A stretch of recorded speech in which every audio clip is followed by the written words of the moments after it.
very good day, Abi, to my lecturer Dr. Azira and those who are currently watching this video.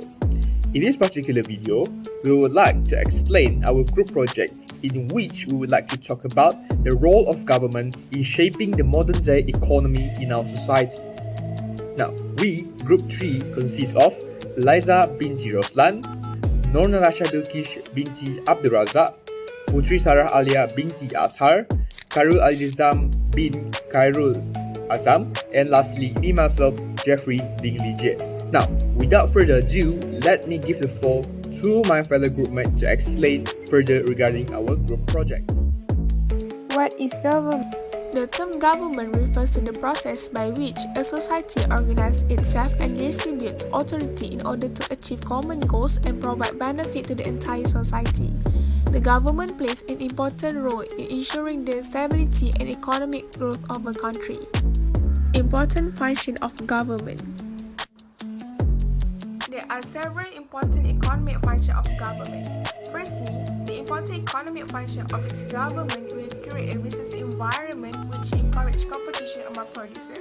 This can increase efficiency in the utilization of resources and produce better quality products.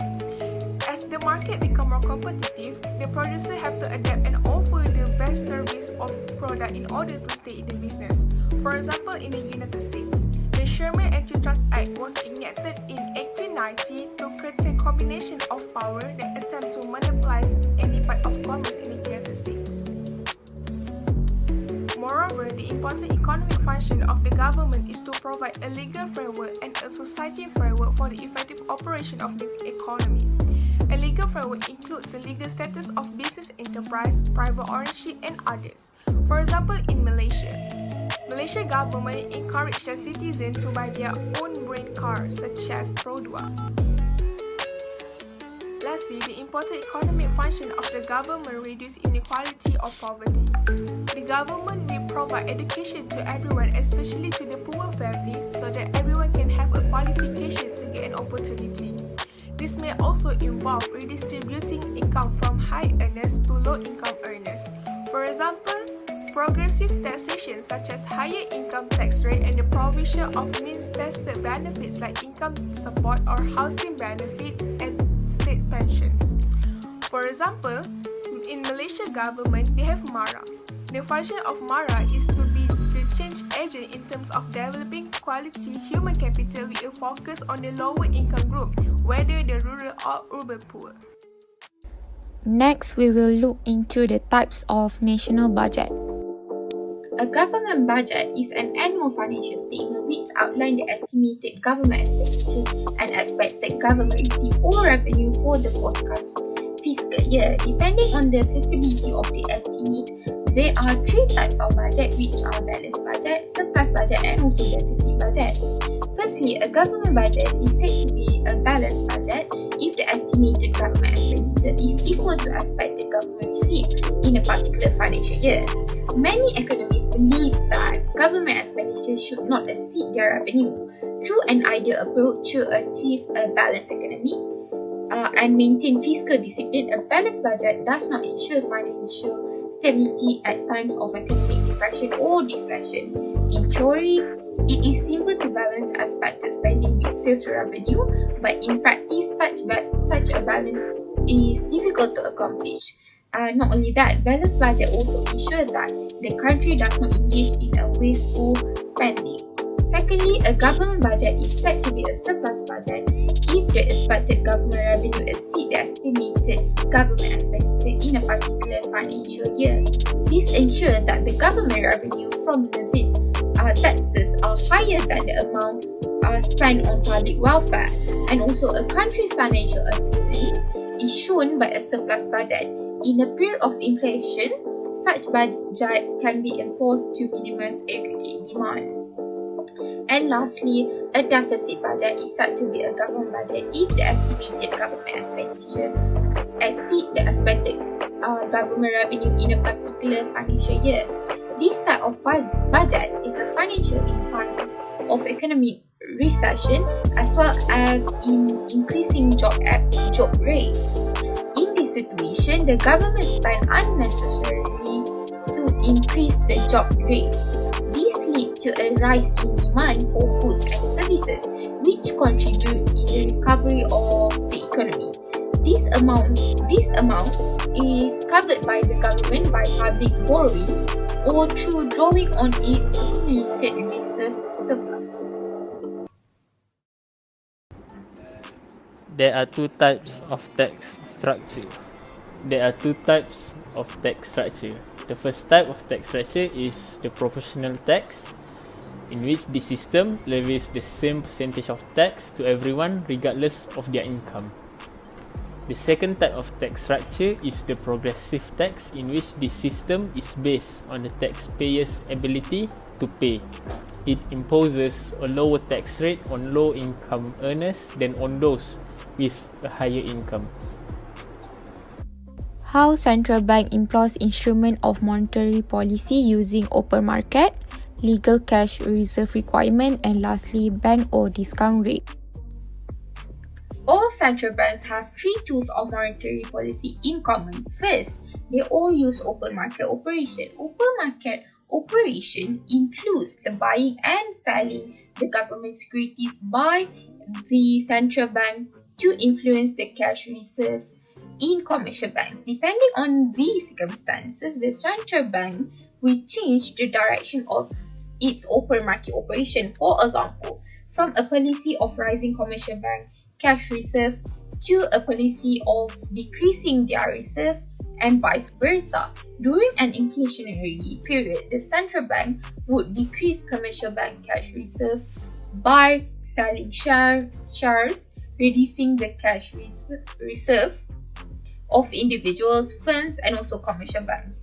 And also during periods of deflation, the central bank would buy securities and raise commercial bank cash deposit, and also increasing the economic money supply.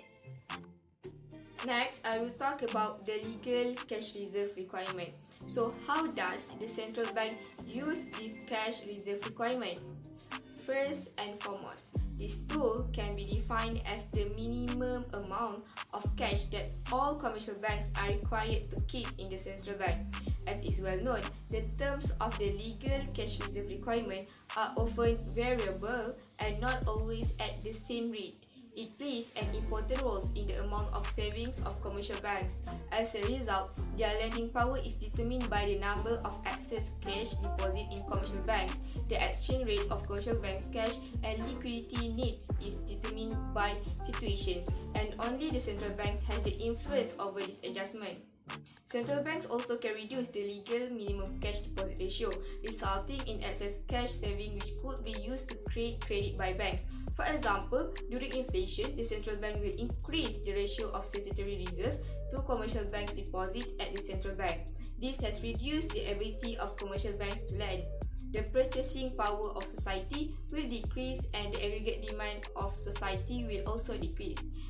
Thus, inflation can be overcome, which is one of the macroeconomic problems that want to be solved using the monetary policy that is run by the central bank. The third tool of monetary policy is bank or discount rate. This is defined as the interest rate central banks charges banks for loans of reserves. When the central banks increase the discount rate, it is a contractionary move because the discount rate will influence other interest rates. This move is used during inflation. On the other hand, decreasing the discount rate is expansionary because the discount rate will influence other interest rates.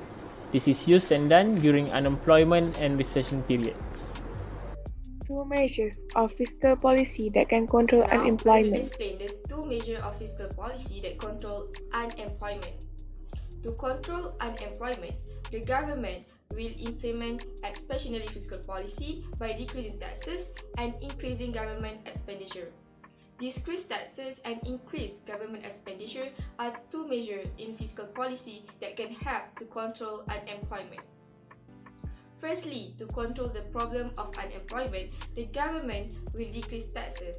As we know, taxes are a burden but also a responsibility for the people to pay. Examples of tax are excise duty, sales tax, service tax, and other taxes which are a factor that lead to people's decreased consumption expenditure. Therefore, when all the taxes are reduced, the people will have more money to spend or invest. This situation will increase demand, and when demand in the economy keep increasing, there are a lot of companies that needs more employees to meet demand. As a result, employment opportunities increase and the unemployment rate can be reduced. Not just that, when people in the country get work, automatically they earn a salary and will encourage purchase and spending. The second measure in the fiscal policy that can help control unemployment is the government increasing expenditure in order to grow the economy, which also affects aggregate demand. The government will seek to increase public spending by carrying out public works. For example, the government will carry out construction activities by building highways or strategic mega projects. From that, economic activities can be carried out. And at the same time, employment opportunities also increase. In conclusion, reducing taxes and increasing government spending can control the problem of unemployment because this measure really helps economic activity returns to normal. 3 measures of monetary policy that can control inflation. There are 3 monetary policies that could control inflation, mainly open market operation (OMO), lowering the legal cash reserve requirement, and of course lowering the discount rate. First and foremost, the government could implant open market operation (OMO). In this sense, OMO refers to a situation whereby the central bank would actually buy or sell the government securities in order to influence the cash reserve in commercial banks as well as to reduce the cash balance in the public. Now, in times of inflation, the central bank would sell the government securities and thus making loans more expensive and increasing the interest rate. As a result, the supply of money would decrease and inflation could increase. Secondly, the government could also take the approach of increasing the legal cash reserve requirement. In this sense, the legal cash reserve requirement refers to the minimum amount of cash required by all commercial banks to be kept in the central banks. During times of inflation, the central bank will raise the minimum legal cash reserve ratio. In return, the commercial bank will have to restrict their lending activities, which will reduce the credit creation by banks and the ability to provide loans. As a result, the supply of money in the market would decrease and inflation could be reduced. Now, last but certainly not least, the proposal that I would like to propose is the government could implement the method of increasing the discount rate. Here, the discount rate or the bank rate refer to the interest rate charged by the central bank towards any loans or reserves that would be taken by the commercial bank. Thus, in times of inflation, the central bank would increase the discount rate if commercial bank wishes to apply for any loan. Therefore, as banks take less loans, the supply of money in the market would decrease and eventually inflation could be reduced. That's all from us. Thank you.